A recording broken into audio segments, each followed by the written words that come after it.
Duncan Minty, expert in ethics and insurance. Really nice to have you back again with us. Yeah, thanks, Andrew. It's good to be here. So, I want to talk about fairness today. And when we think about ethics, when we think about fairness, this is kind of what the whole insurance industry is built on. But we're entering a whole new era over the past 10 years, even the past year. Things are changing so quickly in this digital age. How do you treat fairness in the new challenges we have?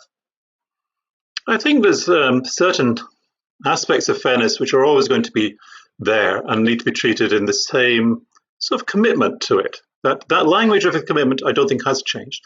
But the delivery of that commitment has clearly changed with the introduction of a lot more digital tools and data into the counter fraud, environment. The sector is using more and more external data sources. They're tapping into more unstructured data, and how those data sources and the analytics that go with it are used is going to have a big influence on how fairness comes out in terms of the outcomes that counter fraud delivers. And management need to be on top of this pretty clearly and cleverly, because they need to bake it into how they design their counter fraud operations from the very beginning and through to how they operationalize them and monitor them in terms of how well they're performing. So fairness is an absolutely important thing ongoing within counter fraud.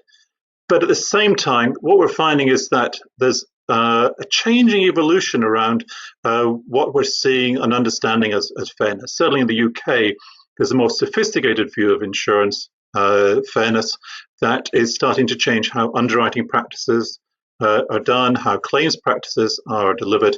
And I think that what's important for counter fraud is that it's got to stay tuned into that just as strongly as its underwriting and claims functions, because they have to go in the same direction, they have to lean into the same strength forward. And so to deliver fairness, there's a lot of cooperation needed with other departments to make sure that everyone's singing from the same tune sheet. That's one of the things we think about a lot, right? Knowledge is power, and the more you know, obviously, you can make better and more informed decisions, which ultimately will be the right decisions, whether popular or not. But we have access to a ton of information, and that's a good thing. But from the consumer side, that can definitely cause some concern. So there's definitely some new risks here in information privacy, usage rights, things like that. Talk to me about that a little bit. Yes, I mean, all this data and all this analytics, it's often seen and talked about in terms of velocity and volume and things like that. But actually, I think from an ethics standpoint, I would always say that direction should take precedence, because that's what's going to deliver the outcomes upon which your reputation is going to be judged.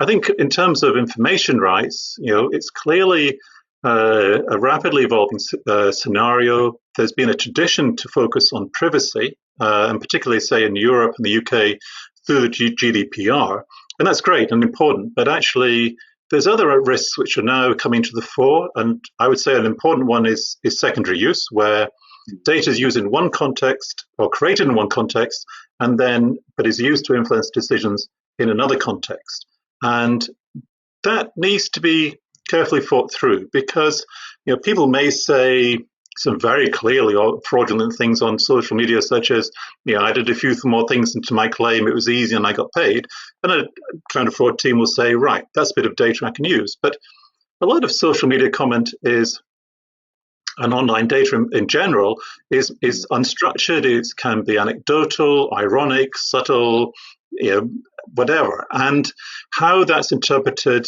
and used within counter fraud analytics needs to be handled with great care.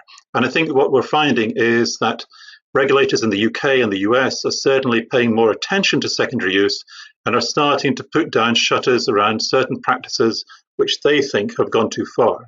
And I think that trust we talked about before in terms of moving forward together with the public on this, that's really going to rely on the sector not having to go backwards on some of the practices, because that creates bad publicity. So I think careful onwards direction, thought through carefully, is where success is going to come in the long term for counter fraud. Absolutely.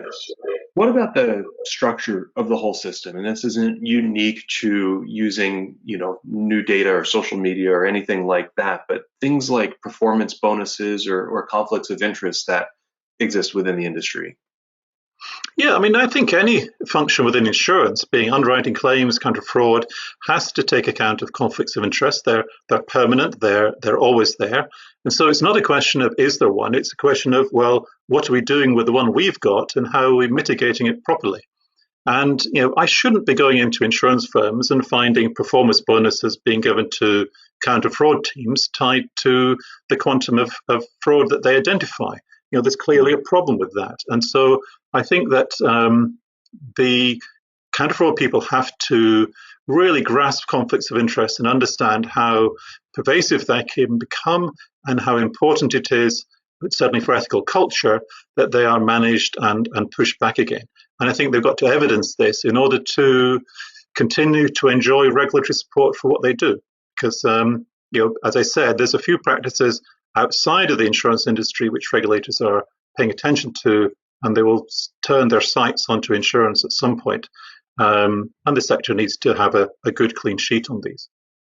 Absolutely. I think these are things all insurance companies are thinking about and their customers are starting to think about as well. So fairness is certainly the word of the day. And as long as that's the direction we're all moving towards together, I think we're giving our best effort towards it. So thanks for the insights, Duncan. Really appreciate it. That's great. Thanks, Andrew.